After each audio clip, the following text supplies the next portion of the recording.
Hi and welcome to the Mum Boss Method podcast. I'm Chrissy and today I want to talk to you about the all or nothing mentality. It's one of the most common things that I see women struggle with, and I want to talk about how it shows up and, most importantly, what you can do to stop it. So let's dive straight in then. What does all or nothing mean? What does this look like? How does it show up in most of the women that I speak to? And bear in mind, this might look a little bit different for you. It looks like that you're either fully on or fully off it. And if you're watching on YouTube, I'm obviously doing the speech marks. If you're listening on the podcast, I'm doing the speech marks. So you're either on it or you're fully off it, okay?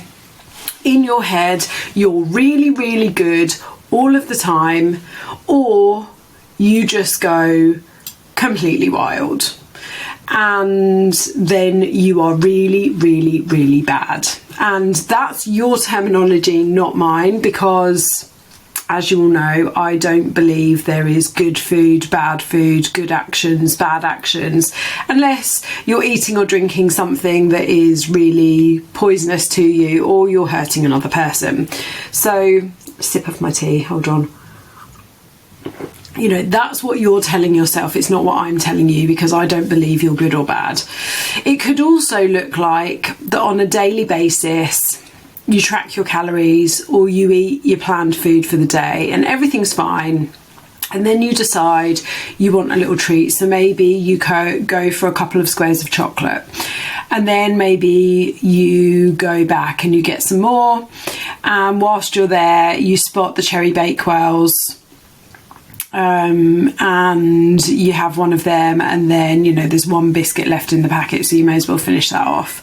And you start tracking these things, but then you notice that you've exceeded your calorie target that either you've set yourself or your coach has set you. And so you stop tracking, and then you just carry on, because you tell yourself that fuck it, I've ruined it now. I may as well carry on, stop tracking. I may as well, I've done the damage, may as well just carry on.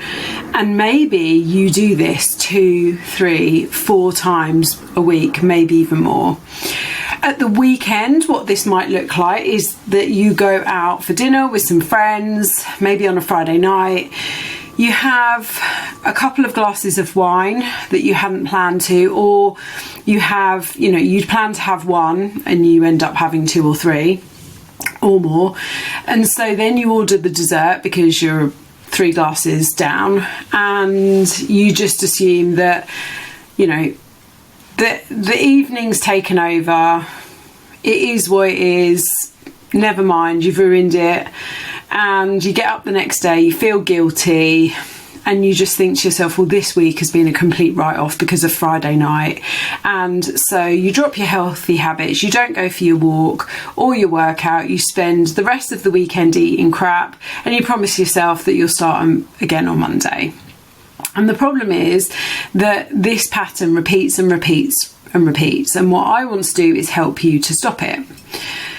So the first thing that you need to understand is that it isn't the one night of chocolate or biscuits or cake or wine or crisps that is slowing down or even stopping your progress.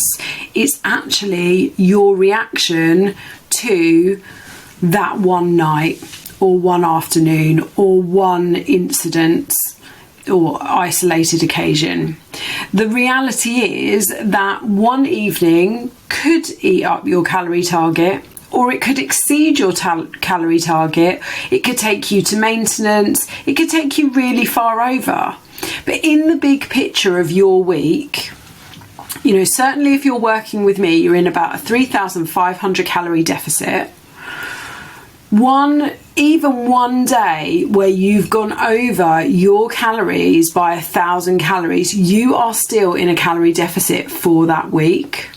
And even if you're not trying to lose body fat, you're just trying to be more healthy, you've gone over one day.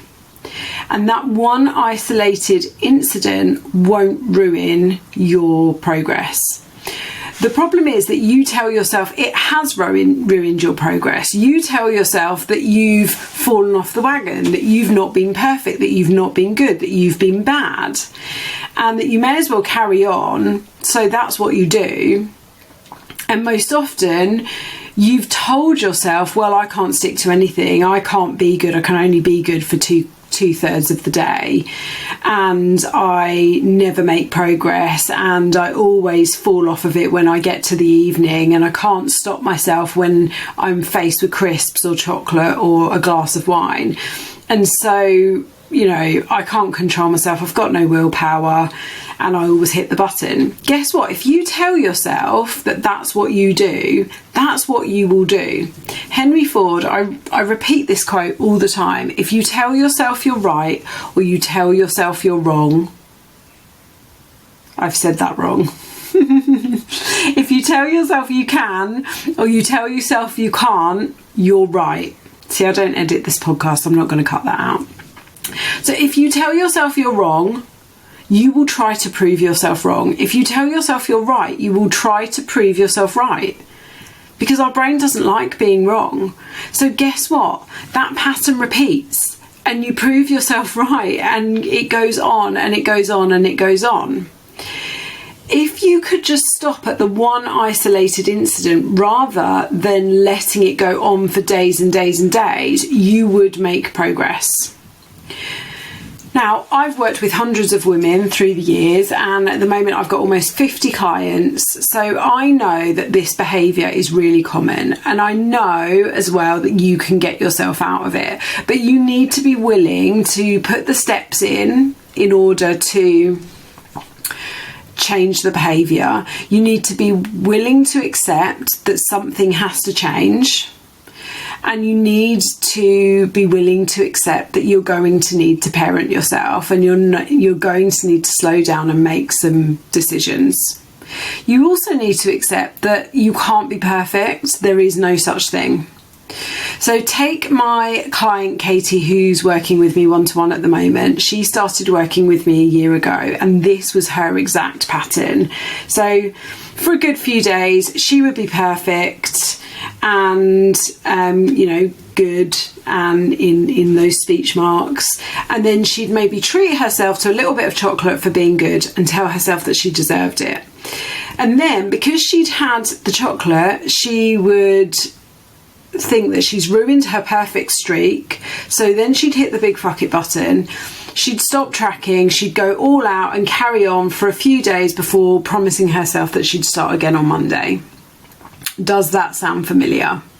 Now, I have loads of examples because so many of my clients do this, but let me tell you, I know when this is happening because clients either go quiet, they stop tracking, or they don't check in. I know when it's happening.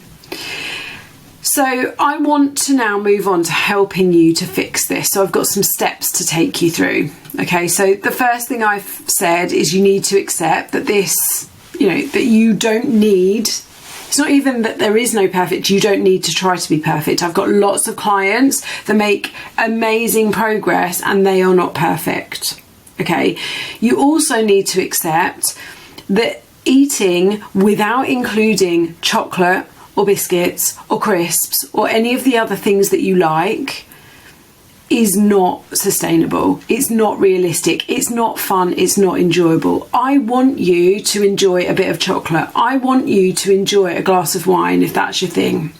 I want you to enjoy a biscuit with your tea. I've just had a little digestive with this cup of tea just to keep me going through lunchtime while I'm recording this, right? And I want you to be able to have those things because life without those things is not fun. But I want you to stop seeing things so extreme. I want you to stop seeing things so black and white. I want you to realise that you do not need to be perfect, that you do not need to eat diet food, that you do not need to restrict yourself away from this rubbish, away from this food, calling it rubbish, because that's just not real life. And that is why diets have failed you before. That is why these things have not worked before, because you've tried to restrict yourself, you've tried to be perfect. So you need to accept that you need to approach this differently, that you need to take some action, you need to take some responsibility. That's the first thing. Then next, I want you to make sure that you're adhering to great meal building principles. Okay, so that looks like basing all of your meals around protein and aiming to get at least 100 grams per day. So vegans and veggies, that could look like 80 grams a day. I want you to make sure you're adding loads and loads of fruit and veg to your meals, and that you're eating every 3 to 4 hours, and that you're drinking lots of water. Now, if you're sticking to these principles, you shouldn't be hungry. Okay, so that should look like 3 main meals. Some of you may eat 4 smaller meals. I do have a couple of clients that prefer 4 smaller meals, okay? But 3 main meals, and if you need to, 2 snacks, or 4 main meals and 1 snack. Okay, base it around protein, loads of fruit and veggies and fibre, and eating every 3 to 4 hours. You should not be hungry. So going into the kitchen for biscuits, for chocolate, for a bag of crisps shouldn't be because you're hungry. Think about what you tell your children. If your children tell you that they're hungry, would you give them a couple of squares of chocolate? No, you wouldn't. Not between meals anyway, because we know that chocolate doesn't fill us up. Okay, so if you're hungry, you need to eat a proper snack or a proper meal, not eating, your indulgent treats. Next, I want you to plan in 1 indulgent snack per day of between 200 and 300 calories. That should be enough for a decent snack. Most chocolate bars, most, snack size cakes or whatever, a couple of biscuits, 200 to 300 calories. And this could be, like I say, it could be a couple of biscuits, it could be a chocolate bar, it could be a little, I've talked about a Bakewell tart. As long as you have hit your protein, veg and fibre for the day, plan that in. And if you're tracking calories, I want you to make sure you pre-track that indulgence, decide when in the day that you're going to have it, and look forward to it. Okay, let that anticipation build up. It's like the anticipation of a holiday quite often is the most enjoyable part. So I want you to anticipate that snack, that indulgence, and look forward to it. I'm going to sip. When it comes to actually having that indulgence, I don't want you to eat it standing up, like in the kitchen or with your face in the fridge or the cupboard. If it's biscuits, put them on a plate. I know that seems really la-di-da. If you like tea or coffee, sit down, have them with your tea or coffee. If you are having crisps or a couple of squares of chocolate, put them in a bowl. Move out of the kitchen, go and sit down and enjoy it. If it's a glass of wine, don't drink it from the bottle. Haha, I joke. But really take your time to enjoy it. Have that indulgence and enjoy it.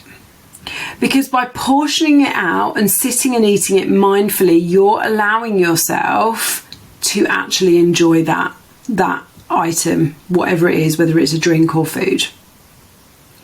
Now, if after you've eaten it mindfully and you've enjoyed it, you are tempted to go back for more, make yourself wait 5 minutes. Set a timer on your phone and make yourself wait 5 minutes. Consider if you really want it and how much you really want it and how enjoyable going back for more would be compared to the first bite you had. Now listen, this is the hardest part of this. I don't underestimate how difficult this bit is, because this is not giving yourself instant gratification, which in today's world is all around us. It's all about, our shopping we can get delivered in 24 hours. We can order something from Amazon and it's there tomorrow. We are so used to instant gratification at the minute. So this is the hardest part. But set a timer on your phone and really use that time to think about Do I really want this? Is that next bite going to taste as good as the first bite? And do I want that next 4 squares of chocolate more than I want to achieve my goals? Because actually having another 4 squares of chocolate is moving me away from my goals. Whereas not having another 4 squares of chocolate is moving me towards my goals. I've had my treat for the day. I've enjoyed it. Now, if after 5 minutes you decide you're going to have more and you're tracking calories, then I suggest you track them. Okay, so if you were allowing yourself 6 squares of chocolate and you've gone and had 12, track it. Show yourself some accountability. Show yourself that you are taking responsibility for your actions. And firstly, I'll bet you'll see it's not that bad, particularly if you're tracking it as you're doing it rather than, oh dear, I just slammed down 100 grams of chocolate, I better track it now. But just show yourself some that respect and that responsibility and accountability, because these are your actions. No one's forcing you to eat extra chocolate or extra crisps or drink extra wine. You're making that decision yourself. So take responsibility for that decision. Now, if you've decided to have more and you track the calories or you write it down, however you're logging things, because whether you're working with me or not, I fully recommend that you log your food, whether you track it in a calorie tracking app or you just write it down in a notebook. It helps to keep you accountable. Then what I want you to do is draw a line under it and make the next decision count. What do I mean by that? So if it's bedtime, go to bed. When you get up the next morning, eat your planned, goal-aligned breakfast. Make the next decision count. Don't decide to get up and think, oh gosh, I ate loads of chocolate and drank some wine last night. Oh well, may as well carry on. That's not making the next decision count. So my client Louise has really been practicing this. She absolutely loves crisps and crunchy snacks, and she'd find herself eating 5 bags in one go, not thinking about it until she'd finished the final bag, and then she'd feel guilty and she'd let that one act throw her off for the rest of the week. She wouldn't track anything else, she wouldn't be mindful of her decisions, and then she would start again Monday. Now, this weekend just gone, Louise enjoyed a bit of a crisp fest with her teenage daughters one evening, on Friday evening. Now, whereas before what she would have done is not tracked it at all, she would have made herself feel guilty and she would have let it ruin and dictate her whole weekend. Actually, this time what she did was track it on MyFitnessPal, therefore owning her actions, taking responsibility for them. And previously, she would have skipped her dinner, having spent 500 calories on crisps, only to then find herself really hungry later on in the evening and probably gone back for more crisps. So instead, what she did, she tracked them and then she continued to eat her planned dinner. Yes, she went over her calorie deficit.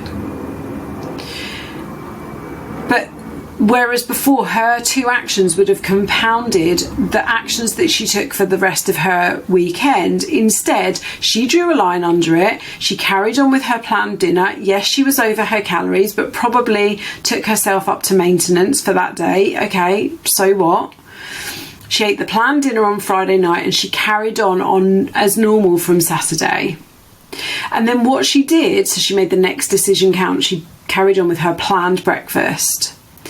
Then Saturday night she went to a friend's for drinks and nibbles and she was presented with a load of crisps, but she didn't feel that she'd needed them because she had taken her time with the crisps that she ate on Friday. She'd enjoyed them and she'd tracked them, she'd taken responsibility for them. So before she went for the drinks and nibbles at her friend's on Saturday night, she ate her planned dinner, she went, and she wasn't tempted to have any of the crisps or nibbles that were there because she had really enjoyed the crisps that she'd eaten on Friday night. Now, it's taken Louise time to get to this stage. She's been working with me for a year and a half, but I'm really, really proud of the work that she's done to get there. And the next stage we want to work on is being able to get Louise to have a couple of crisps and then stop at that. That's the next stage. So on Saturday night, she didn't have any crisps at all because she knew once she started, she might not stop. So she didn't have any. Now, you'll see that it isn't the 1 or 2 chocolates or the bag of crisps. It's the reaction that you have after you've eaten them that is so damaging to your progress. And I help women do this every day. This is what I help them to do, to come away from this all or nothing mindset, and I'd love to help you too. So if you're listening to this and you don't currently work with me and you want to find out more about joining the amazing community of women that I run, who are all learning how to lose fat, how to get fitter and stronger without yo-yo dieting, without letting go, without the all or nothing mentality, whilst enjoying their social life and the foods that they love, then check the link in the show notes. Come and get in contact with me because I would love to help you. So I hope this has been really useful for you. I hope you've enjoyed it. Let me know what you think. Don't forget to share it and rate and review it. And I will see you on the other side.